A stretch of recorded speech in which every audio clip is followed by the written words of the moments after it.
In mid-May, nations and states had the special opportunity to interview Jonathan David Sanchez, a 2015-16 Fulbright-Clinton Fellow recipient, on-site at his workplace in Kyiv, Ukraine. The highly competitive fellowship, established in 2012 in honor of former Secretary of State Hillary Rodham Clinton, permits roughly 20 public policy specialists to serve in foreign government ministries throughout the world. This year's crop of fellows is serving in a wide variety of locations, including Timor-Leste, Kosovo, Samoa, Peru, Burma, Cote d'Ivoire, Haiti, Malawi, and of course, Ukraine. In 2013, tens of thousands of protesters gathered in Kyiv's Independence Square and overthrew former President Viktor Yanukovych after he reneged on a highly anticipated association agreement with the European Union. A year later, the Russian Federation illegally annexed the Crimean Peninsula and continues to fund separatist forces in the country's Donbass region, financially straining Ukraine's new pro-Western government led by Petro Poroshenko. Mr. Sanchez currently serves as Special Advisor to Ukraine's Minister of Youth and Sports in the Office of National Youth Policy. He and his colleague Irina Belyaeva, Director of National Youth Policy, spoke with me about Mr. Sanchez-Leos's involvement at the ministry, the current challenges facing Ukraine, and the state of U.S.-Ukraine relations. Jonathan, why don't you just tell us a little bit about your experience working for the Ministry of Youth and Sports and some of the most interesting projects you've been working on? Sure thing. So I've been working with the Ministry of Youth and Sports now for about 8 months. I work on a number of different issues. The number one right now that we're working on is the National Youth Service Initiative, which is basically trying to create an AmeriCorps system here in Ukraine.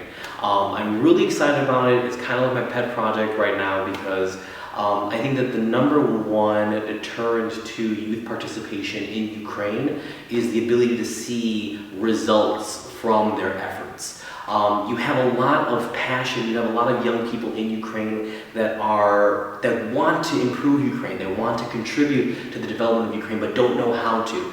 And I see the ministry's role as being the organization that creates the opportunities, and once you have opportunities that meet with that desire, that's really where you see change happen. Besides National Youth Service right now, we're currently also working on a program for National Patriotic Civic Education, and that is because Ukraine is a multi-ethnic society that is currently facing the results of Russian aggression in the East. And as a result, it has really had a profound effect on the construction of Ukrainian identity. So a big question right now is, what is a Ukrainian and what makes a Ukrainian?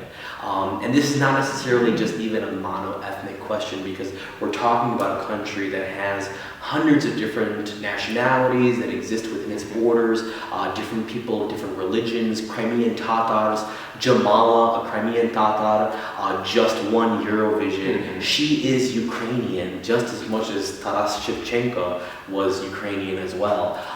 So I'm really excited about working on that project and trying to bring into it a conceptualization of multiculturalism. I've also been working a lot with SALTO, which is an organization of the European Union, working with other European governments on how to put Ukraine onto the path of European partnership and European integration. And that's just one slice of the work that I've been doing here at the ministry so far. What do you think are some of the most valuable skills maybe that you've learned through school or previous jobs that have been most useful to you in this position? So I'm actually a social worker by trade, and I will say that the number one skill set that I've used my entire professional career is how to manage conflict. With change always comes conflict. It's natural, it's necessary. You're not going to make change unless you have some conflict that occurs. And knowing how to deal with that conflict is essential to making sure that you're actually affecting real change. If everyone leaves the room happy, you didn't do anything.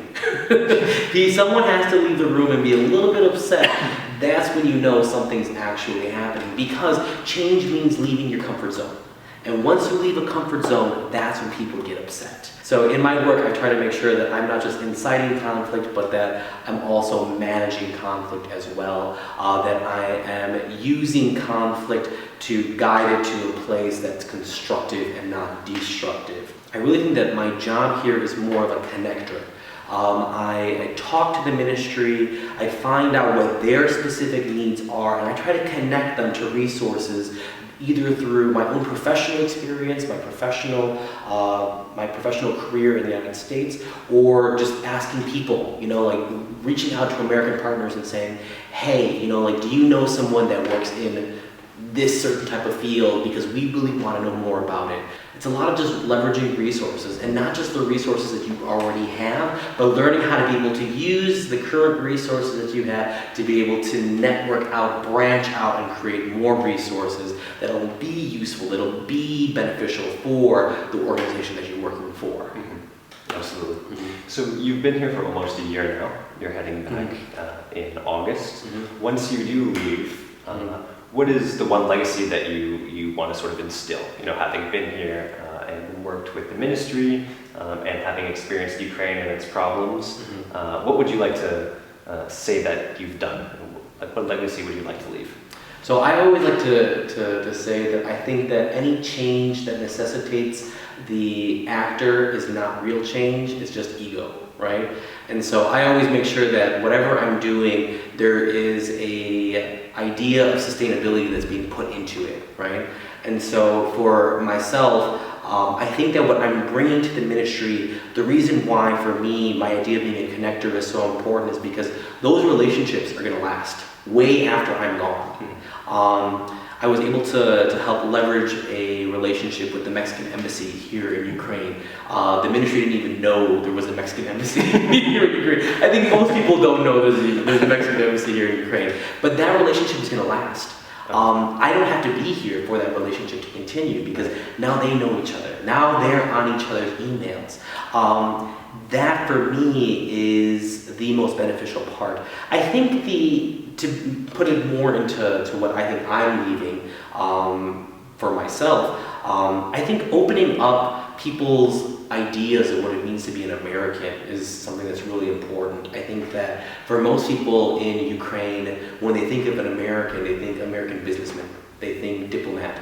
But I'm not either one of those things, right? I come from a social service background, I come from a public policy background in the United States, I come from a very different idea of how to get things done, and I think that helps humanize Americans a little bit for Ukrainians, because they see that we're dealing with a lot of the same issues and we're dealing with a lot of the same challenges as they are. I think that when Ukrainians just work with the diplomatic side of U.S. international development, it's a one-sided conversation because the embassy is there to help guide. But for myself, having worked in the same positions that they're working in here in the United States as a counterpart, we have much more of a peer relationship. And I think that's really beneficial and really crucial to opening up horizons on both sides to see we have a lot more in common than we have that's different.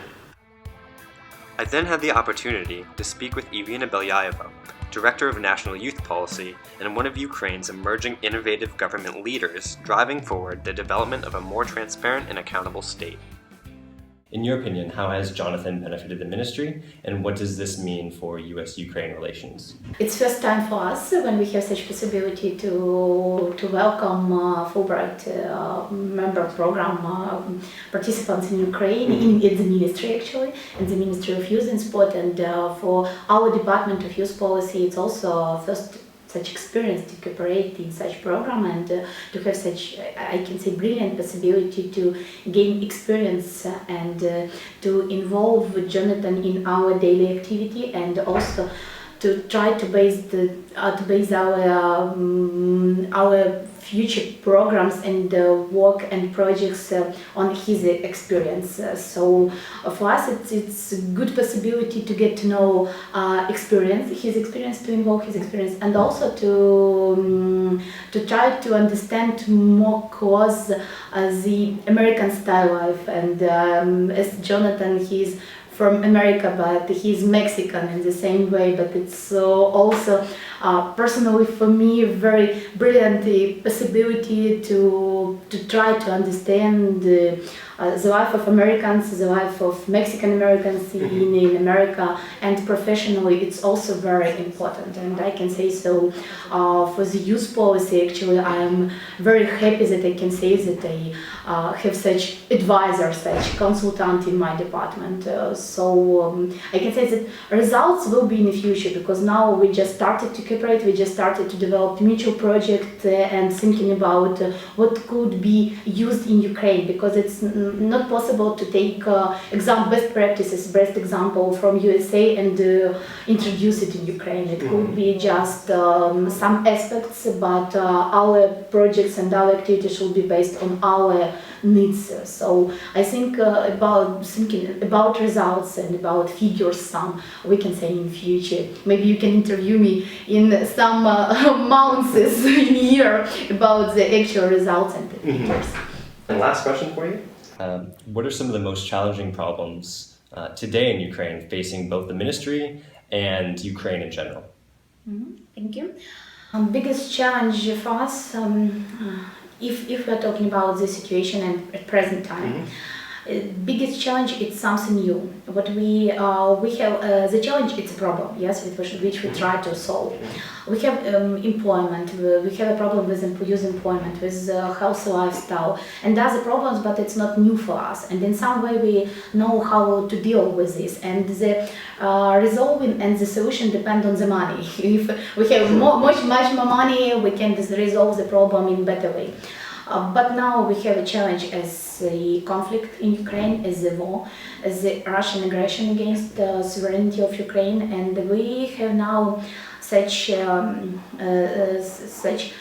I can say not title, but such group of people like internal displaced people.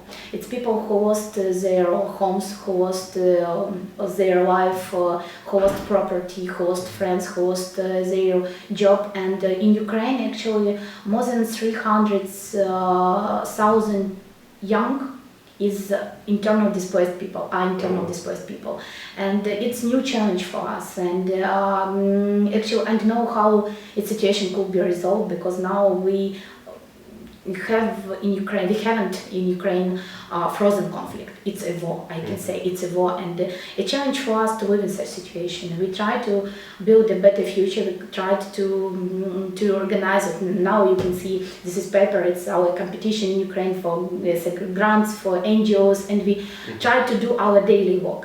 But in the same time, I know that actually every day somebody die in Ukraine because of Russian aggression, because of such situation. So it's a challenge for us to try to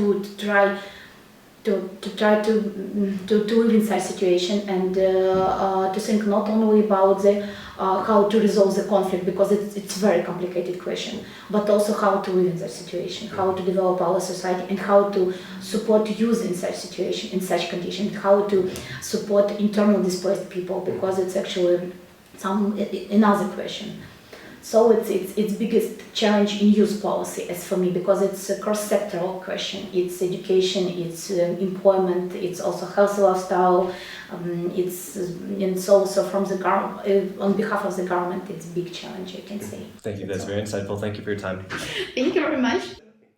For those who want to learn more about this fellowship, where can they go? And for those who are interested in crafting a strong application, what advice would you give them? So I would encourage anyone who's interested in participating in the Fulbright-Clinton Fellowship to reach out to the alumni.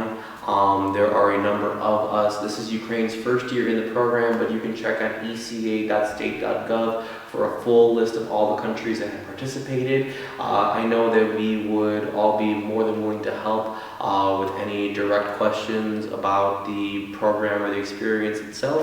And I'd also like to encourage people who have non-traditional backgrounds to apply to this program.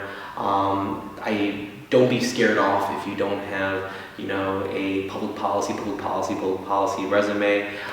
This type of program really requires people who are well-versed and who have a variety of different experiences, because that just adds to what you're able to bring to the table. As I always say, my experiences as a social worker have really been the ones that have prepared me as a public policy professional. It's not the lessons that I learned in public policy school or the texts that I read that have really made me into an effective public policy professional, but it's the conversations that I've had with clients, with people, with the real recipients of the services that for most people are just words on a paper, but when you have direct contact with recipients of social services, you realize that those words, those printed words on a paper, actually mean hot meals for kids. It actually means after-school services. It actually means immunizations, and that's so essential because it makes the work real. So if you're someone who works in direct service, I would very much recommend that you apply for the program because it's exactly your type of experiences that are needed for a program like this to really be beneficial and to really affect true change. Wonderful. That's very helpful. Thank you so much. Thank you. Hi, I'm Luke Drabyn. Thank you so much for watching our video, and be sure to check out more of our content from Nations and States, Millennial Perspectives on World Affairs.